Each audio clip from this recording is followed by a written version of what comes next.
This right here is called the bird pepper, one of the northwestern African plants. So I'm about to try one for you.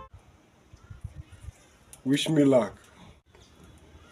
It was at this moment that he knew. He fucked up.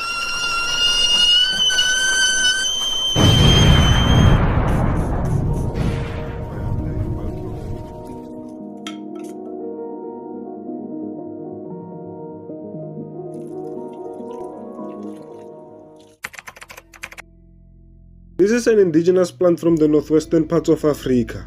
It is called the bird pepper. Since I'm a small space gardener, I decided that I'm gonna grow it inside of a container and hang it 2 feet off the ground. Growing vegetables inside of a container does not require any form of a skill. All you need is a well-fertilized soil, good space container for root growth and mineral absorption.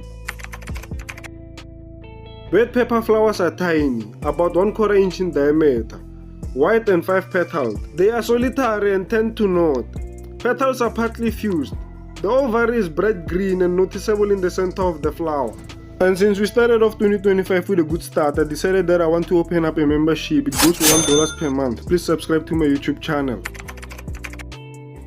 This here is an example of when a bird pepper is not fully ripe. They can either be green or white before they turn fully ripe. When bird peppers turn to bright red, they are small, round and slightly larger than a peppercorn. That's when you know that they are ready for harvesting.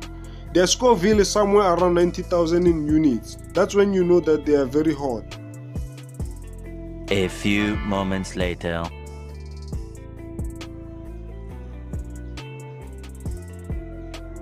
Not bad.